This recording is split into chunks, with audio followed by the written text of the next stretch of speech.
All righty. So here we are. Here we are. So let's give them a sense of why we're here like this. Okay. Go for it. I'll do it. So last week, Dr. Gary talked about having a question and answer, ask the minister. And so I have taken some questions from all of you and put them together. The other thing that happened was in conscious conversations, when we had lots of conversations with community members, we learned that there were people that wanted to hear answers to their questions from ministers. And so we're doing this for the first time with Dr. Gary, and eventually we'll do it with Dr. Jane as well, right? Yeah. It all Get depends ready. upon how they treat me. Yeah, that's right. That's right. Let's see. So we did the 9 o'clock service, so I've got those questions, but I'm gonna throw out, and he has no idea what the questions were this morning, but I've got some different ones that I'm gonna ask this service as well. So, are you ready? I'm ready. Okay, let's do this. Dr. Gary, Yes. you've been a minister, a Unity minister for nearly 40 years. So many of us want to know, what was it that led you to becoming a Unity minister? Well, I met a young girl in working for the phone company, and she informed me that she went to this church, this Unity church, and her father was on the board, and he meditated every day. And it was such an unusual thing for me to hear meditation and church in the same sentence. Because I had been an undergraduate, my undergraduate studies was in Eastern philosophy and religion, and I had been started martial arts back then when I was 20 years old, and so the concept of having church have anything to do with what I was more aligned with, the contemplative disciplines and practices, was very unusual. And so I went and experienced what it was like, and it was such a wondrous feeling, in part because I think me and my fiance at the time were the youngest people in the church. And so at 21 years old, when I first walked into Unity Ministry, I looked around and I saw all of these like 40-year-olds, 50-year-olds, and so anyway, so in no uncertain terms, we were literally loved into a place of not only welcoming but prominence in the ministry. And so I was asked to serve on the board of trustees when I was 22 years old, and I was on David McClure's board, his board, when he was the minister at the church. So my involvement in Unity began just really in so many ways, just me deepening my relationship to my then first wife, as well as really seeing myself being mentored by the community itself. And later on, after David left and Reverend Gwen Normant came, she asked me to be her minister's assistant, which meant that every Sunday I would be asked to do the meditation. And this is at 22 years old. And she would tell me that the only thing that you could not do is you could not read anything original. You had to create everything. So she would require of me to come up with a meditation, original meditation each Sunday. And so I was basically mentored and participated in Unity's correspondence school. It was way before they had computers, and so you actually wrote letters. Remember when that used to happen? I know. So anyway, my introduction to Unity and my first marriage and being supported by the spiritual community and having a father and mother-in-law that was the principles of this ministry, I really got a sense that a Unity community was something very, very special. And so I began my journey, and it felt like it was a natural fit. Cool, thank you. We had a question from someone that she asks, when I joined Unity, it was a church. Now it is called a spiritual center, although it still has the format of a church. Do you think that this is confusing to someone unfamiliar with Unity who is looking for a Sunday service? So the whole dynamic of church and now we're called a center has a story behind it, because right now my work in the greater New Thought movement, Jane and I are both principals in the New Thought movement, which means that we're very well known in both Unity and Centers for Spiritual Living circles. In our journey in New Thought, Centers for Spiritual Living was originally called Church of Religious Science. And talk about confusing, Church of Religious Science. And so they, many years ago, went through a process where they hired a consultant who did some research around their brand and discovered that there were 50 million individuals that were in a more progressive cultural dynamic called the cultural creatives. I don't know if anybody has heard about the cultural creatives, but it's a group of 50 million people in North America that are aligned with progressive Christian thought, or aligned with being environmentally sensitive, morally progressive. Those folks are really aligned with our teaching, but they won't come because we have church in our name. And when they shifted from Church of Religious Science to Centers for Spiritual Living, all of a sudden their increased engagement went up 20% just by changing their name. And then so as I was a part of that with them, I also brought that process to the New Thought movement, or to Unity, and we went through that same process and came up with Centers for Spiritual Living, Unity Center for Spiritual Living. And so most Unity churches in our denomination converted, taking church out of their name and replacing it with Unity Spiritual Center, because that is more aligned with the demographic that is really receptive to us. And as we do that, we're also recognizing that church is fine is in terms of what we call it for those of us who've been raised in that, but the millennials or those who are really not so much into religion but more into secular humanism, they're more drawn to a community, a spiritual community. And so to have a spiritual center with a church experience or worship service in it is a different dynamic than just having a church. And so we're moving away from the plop, pay, pray model of ministry, where it's all about just coming to church and sitting down and having someone run their trip on you, and then you decide how much that's worth to you, and then you support that. That dynamic of ministry just doesn't work, and it's not very exciting, and it's not sustainable in these times. So, did I answer the question? You did. Okay. Yes, thank you. Okay, I'm going to switch it up a little bit. All right. In many, if not most, religious traditions, it is considered a sin to be anything other than heterosexual. And the Bible is often used as justification for this deeply entrenched belief. As such, many LGBTQIA people are condemned and punished by the religions, society, and dominant culture around them. As a Unity minister with a son who is gay, how has your ministry to this group in particular been informed, and what might your message be to them?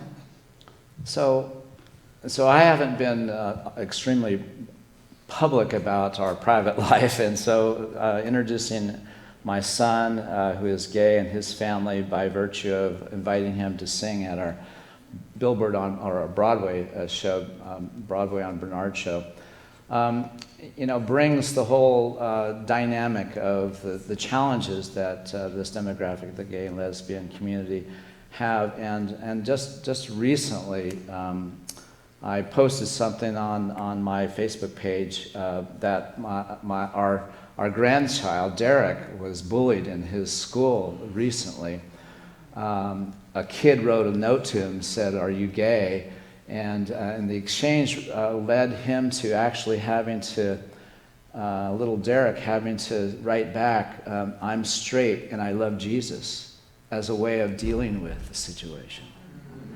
And so to me, the plight of my son and his husband and our grandson is reminiscent of the unintended consequences of what happens when we make religion and politics kind of our moral compass, as opposed to really examine the teachings of Jesus that really are all about love. And you find nothing in his message that would suggest that he would leave anybody out. And that to recognize that our Creator creates us all, and for us to divide ourselves based upon a book that was written and conceived and brought together by a bunch of homophobic, old, bearded people, it just doesn't make any sense. And part of my personal struggle is Jan and I have academic doctoral degrees in theology where we have studied God, basically, and all the ways in which humankind have reduced that mystical, unknowable dimension to a religion or to a belief system that really is all about control. It's all about making people behave or think a certain way. And so there's nothing in Scripture that warrants us to have any separation between us. And if we are reading that, or if our ministers or spiritual leaders are using Scripture as a weapon or as a way to divide us as opposed to uniting us, then that's malpractice. Yeah. It's malpractice.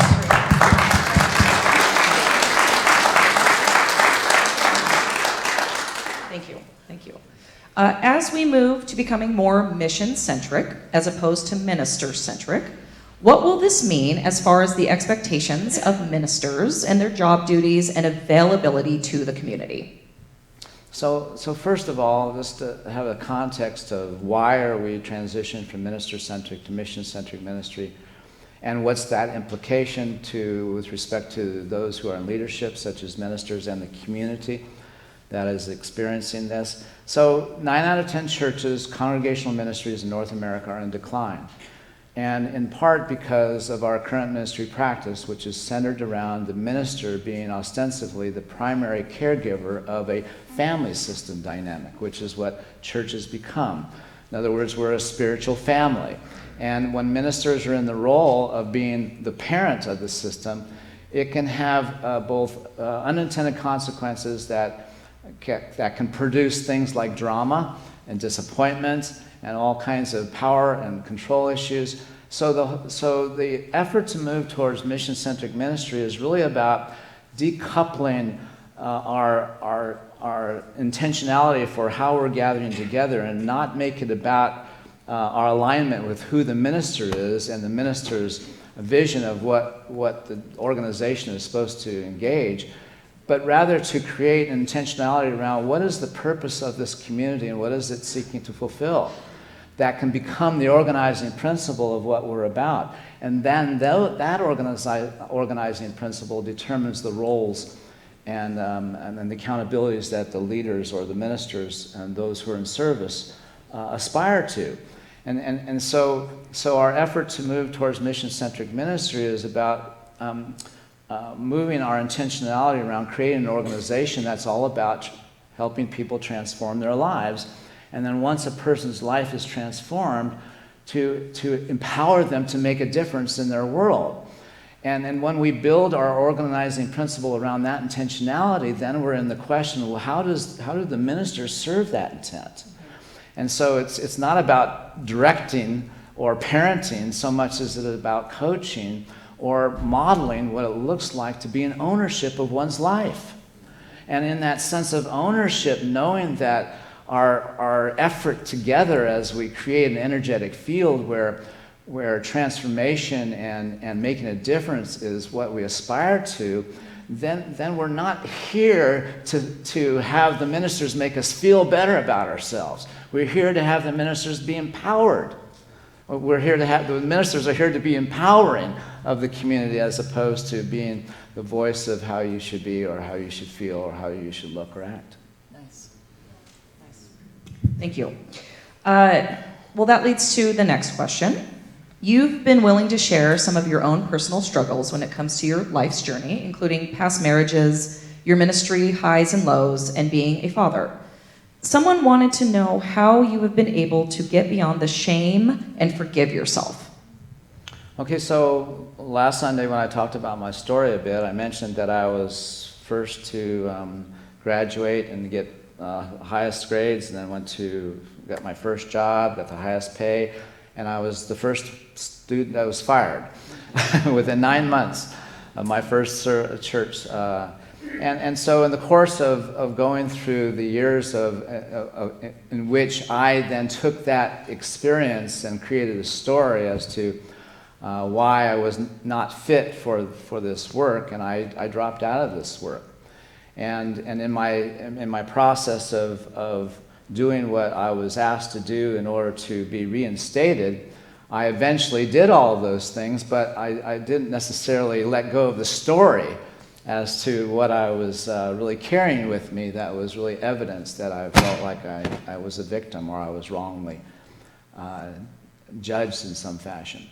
But as I mentioned last Sunday, that there came a time in my ministry, even though I was withdrawn from the organization, didn't have much to do with the movement, I was invited to take on a different perspective with respect to my struggle, and that is to prove that all the experiences that I had were really for me. And so I had to reconcile my feeling of shame and guilt and my unforgiveness with the reality that how could I still possess those beliefs, those feelings, and that story if I was in the intent to use my experience as evidence that it's always for me? So I had to let go of the story and begin to focus on really looking at myself and seeing what was really now my healing journey, and that was to get in touch with little Gary, who was living in the belief that he was a disappointment, that he was not good enough, that he didn't measure up, and my evidence was my failure. And so with a deep effort of calling forth self-compassion, beginning to just sort of be with myself in a sense that this is hard. Have you ever had an experience that was hard? It's important to be with that experience and feel that it's hard. Because until you actually feel that, you can't get to a place of self-compassion. Because that's what we all have to recognize, is that for every one of us, there's going to be aspects of our journey that are very hard. And if we are unable to kind of be with that difficulty and loving ourselves as we are trying to feel our way into a better place, then we're locked into trying to negotiate the situation with how I'm feeling, and that's not the way it works. We have to renegotiate how we're going to feel with what's happening in our life. And so I was able to do that in time. It took several years. But as a result, the eye of the storm, the Q process, and in part of my healing was associated with that, my cancer healing. Thank you. So what advice would you, well, actually, I'm going to ask this question, because what advice would you give to someone, and you kind of answered this already, who is right in the middle of their story, and it's really hard, and they're feeling that deep shame, and they're having a hard time forgiving themselves? What advice would you give them? So you're right. Basically, I answered that okay already. But no, Okay, so if you think about it as being, okay, we're sort of locked into our own self system, and there is a dynamic associated with what happens in the brain when we become so focused on our story and the emotional content that keeps that story activated, almost as if it's a feedback loop. And so there has to be something that interrupts that frees us from that cycle, because it's very difficult to lift ourselves out of that. But until we break that cycle, we can't get to a place where we can see ourselves. So it's almost like we have to see ourselves and be able to observe ourselves and how we're so stuck in the connection, believing that for whatever reason, what we have means that there's something wrong or bad about me, because that's what the shame, that's what the guilt's really connected to. And when we can separate and see, objectify what we're having deep within as our hurt self, and sort of see it, now this is something that I took on. I took on this belief that I'm not enough. I took on this belief that I'm a disappointment. And the world supports me in turning that into shame and guilt and regret. And I need to know that that's a systemic dynamic that happens in the world when I'm not conscious. I'll be perfectly still from now on. So as I'm able to really understand the dynamics of what happens in the context of perception and meaning making, how my brain works and how consciousness kind of creates my reality, I'm able to see that the shame and the guilt and the regret that I carry is an artifact of the dynamic of believing that I'm separate, believing that I'm less than, believing that I'm unworthy. And as I see that as a systemic, unintended consequence of living as if what I'm having is my truth instead of how I'm being with it, then until I'm able to sort that out, then I can begin to look at myself again in the sense of first seeing how difficult it is to be in this world, and then recognizing, giving myself that love and compassion, that understanding that knows that just as you lift up a child and cuddle that child who is unable to really know its worth or know its potential, we have to do that for ourselves. And then ultimately we have to see that wherever we're in judgment, it's really symptomatic of our really not looking within ourself and really doing that deeper inner work that rescues that inner child. And that's the healing journey. That's what we need to focus on. Thank you. How much time do we have? We've got lots of time. Okay, good. So I'm going to ask this question. Now, how do you personally get centered when you're in the middle of a triggering situation or conflict? And do you ever just want to slap a person? Be honest. Be honest. I don't ever want to slap anybody. Good. I didn't think so. I want to kick ass, though. No, I have changed quite a bit in the years. I'm pretty even. You can ask Jane. I mean, it's pretty easy for me to kind of maintain a kind of a centered presence. It's not to say that I don't get triggered. I do. And for me, my biggest challenge is not allowing stories to run and let me just kind of let the stories run. I have trained myself to become aware of when I'm emotionally altered, when I shift out of and into some form of anxiety or emotional discomfort. And I've trained myself to recognize that when I shift and feel those things, I have shifted out of my state of being connected and heart-centered, and that I've dipped into an unconscious reflexive pattern that my self-system is simply running, and I'm paying attention to it as if it's something important. I'm supposed to do something about this. But so I have installed or created, in terms of my own spiritual practice, a way of interrupting that kind of feedback loop, and then I recognize, no, this is my self-system trying to get my attention, and I can thank that part of myself and say, okay, that's not the energy I want to bring to this moment now. And then I have to simply reaffirm what it is that I'm seeking to move myself into. And so part of the challenge is that when we're not intentionally creating our future, we're unintentionally living our past. Write that down, people.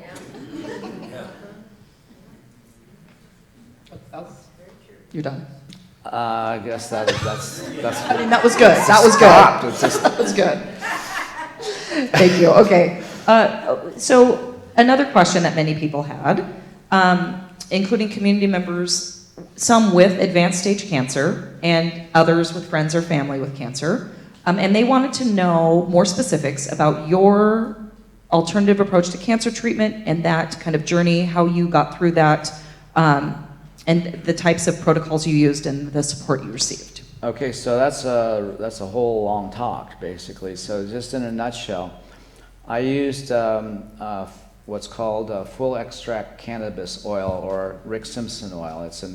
You take the bud and a pound of pot, and you dissolve it in 200 proof organic grain alcohol, and it leaches out all of the cannabinoids, and then you boil that off, and you are left with a thick, oily resin that you ingest. And you have to develop a tolerance, because you have to be able to ingest up to 200 milligrams of THC in a day. Wow. 2,000 milligrams. 5 milligrams is sufficient to get someone intoxicated. This is 2,000 milligrams. So I had to develop a tolerance for that, and I did. I developed a tolerance for that in 3 weeks. It was not easy, and Jane could give you more information about how to be with someone who's doing this journey. You're going to save that question for later. But suffice to say that I did develop a tolerance for it, and I was, within 60 days, cancer, all the tumors were gone, and my oncologist was totally blown away by it. He'd never seen such a thing. So let me just say that was not very easy, and anybody who's tried it has not been able to follow this protocol. However, in the last 3 years since my journey had begun, and there's all kinds of new things that have developed, and now what I am doing is I'm using medical cannabis like a supplement and consuming it raw. There's no psychoactivity, and if done with the proper formulation of CBD and THC, it can have extraordinary health benefits. Western medicine is not wanting this information to be that widespread and available. And so it's another aspect of my journey has been the most challenging circumstances has always created a ministry for me after I've overcome it. And so my failures as an early minister created the Eye of the Storm, the Q process. My cancer and my journey through that has caused me to become very educated in this arena. And so I'm happy to share information with anybody in this church. And I would love to have an event where I talk about in more detail how to make the material, the supplements, and how to receive professional guidance through medical professionals that are in California that you can call and talk to and have a video conference around any of these issues. And because Washington State is such a open state, all of the products that are available for treating various serious illnesses are readily available in the state. It's just a matter of getting the information, and I have some of that information. Great. Thank you. Do we have time? One more. Okay. Well, I actually don't have another question, but is there anybody in the audience who has a question that maybe came from what Dr. Gary's already discussed, or something different? Anybody have a question? How did you hear about this different type of treatment? Okay, repeat the question. Okay, she's asking, how did Dr. Gary hear about this alternative treatment? Okay, so first of all, let me just mention that my previous wife, Nan, died of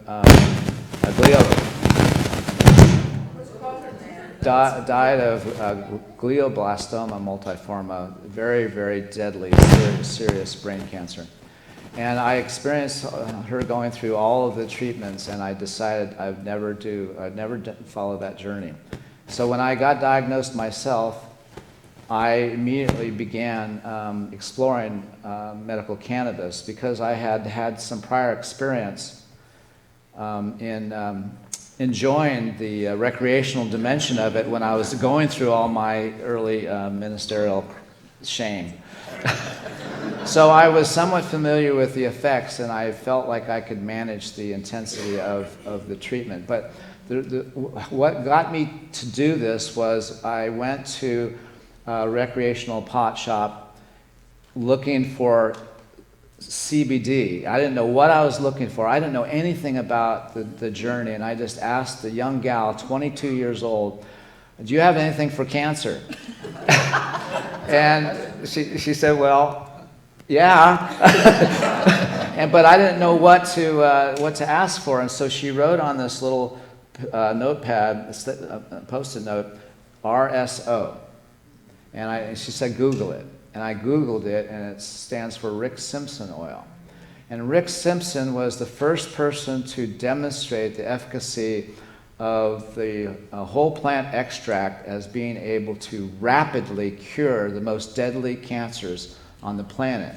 And since his healing and subsequent sharing of his information, and most of his protocol is now studied in Israel and other countries, as well as other applications. See, we're mostly familiar with the two cannabinoids, THC and CBD. There are 400 different cannabinoids in the whole plant, and all of those cannabinoids have sacred healing properties, and research is now making formulations that dose to specific cancers as opposed to RSO being the right thing for all of this. So there's so much education that can happen, but you have to know where to look for it, because just like in politics, Western medicine is not able to touch it because of the Schedule I drug status of cannabis. So, all right, that's our time.